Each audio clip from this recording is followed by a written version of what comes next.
दिल्ली में बाप बनाम सौतेले बाप की लड़ाई कोई नई नहीं है। अपने केजू भाई लगातार इस जद्दोजहद में लगे हुए हैं कि किस तरह उनको जेल से बाहर आने का मौका मिले। परेशान हैं, लेकिन जेल में भी चैन से नहीं बैठे हैं, कोशिश में लगे हुए हैं कि दिल्ली की जनता ने तो स्वीकार कर लिया है कि चुने हुए मुख्यमंत्री हैं, भर भर के लोगों ने वोट दिया। लेकिन दिल्ली की व्यवस्था तो आप जानते ही हैं कि सर्वोच्च अदालत कह चुकी है कि दिल्ली में तो उपराज्यपाल का ही चलेगा। तो फिर एक बार ठन गई थी। दरअसल मामला एमसीडी को लेकर है। एमसीडी में कुछ लोग, बुजुर्ग लोग चुने जाते हैं, एल्डरली लोग। तो राज्यपाल ने चुन दिया था कुछ लोगों को, लेकिन केजू भाई को यह बर्दाश्त नहीं था। हमेशा की तरह एक बार पहुंच गए मिलॉर्ड के पास। उम्मीद थी कि मिलॉर्ड भले जमानत दे ना दें, लेकिन इस मामले में केजू भाई के साथ खड़े होंगे। लेकिन हमें एक बार फिर से सुप्रीम कोर्ट में बैठे मिलॉर्ड ने अपने केजू एंड कंपनी को झटका दे दिया है। दरअसल आपको याद होगा कि विधानसभा में केजरीवाल तो एमसीडी में भी केजरीवाल का नारा देते हुए अपने केजू भाई एमसीडी में तो आ गए, लेकिन भाजपा भी पीछे पीछे थी। उन्हें बहुत ज़्यादा सीटों का अंतर नहीं है।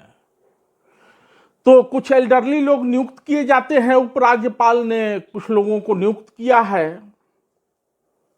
मामला अदालत में गया, यह कहते हुए गया कि हमारे मंत्रियों से या मंत्री परिषद से कोई सहमति नहीं ली गई।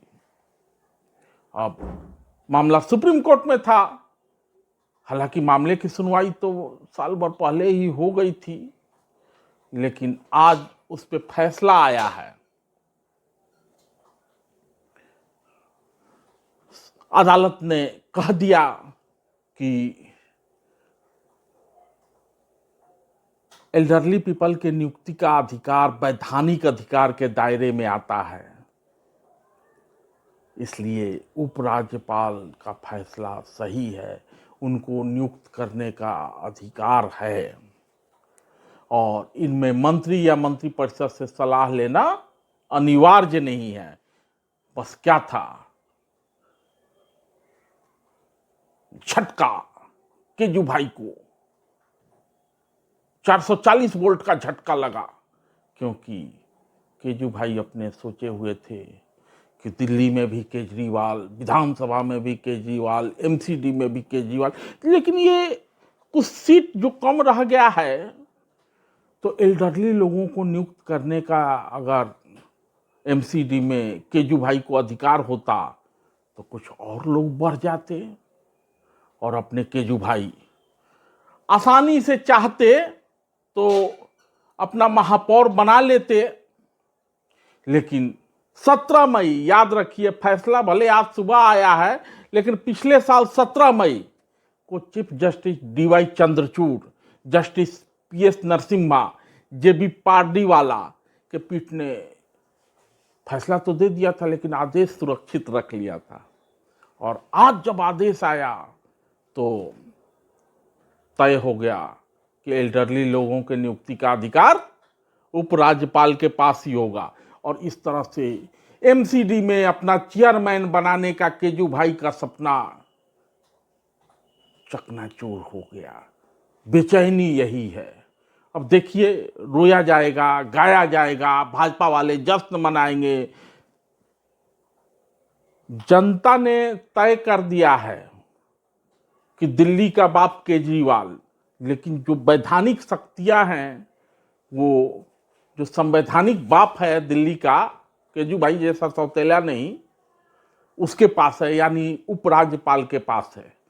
तो ये लड़ाइयां दिल्ली में चलते रहेंगी। हमेशा ही होती रहती हैं, कभी एमसीडी के नाम पे, कभी केजूभाई के रिहाई के नाम पे, कभी किसी और नाम पे, और बार बार मामला अदालत में जाता है, गुहार लगाई जाती है, अदालत के फैसले का इंतजार किया जाता है। इस बीच ज्यादा दिन नहीं है, मात्र 6 महीना बाकी है।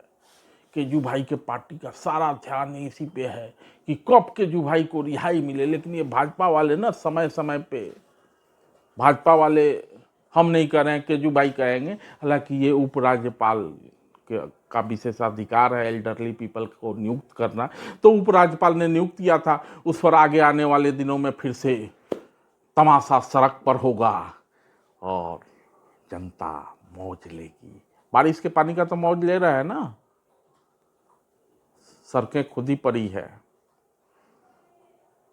एमसीडी में भी केजरीवाल, विधानसभा में भी केजरीवाल, तो मौज लेगी जनता। और इसी मौज लेते लेते चुनाव आ जाएगा। लेकिन आगे जो तमाशा है आप भी इंजॉय कीजिए, मंगरुआ भी इंजॉय कर रहा है। धन्यवाद।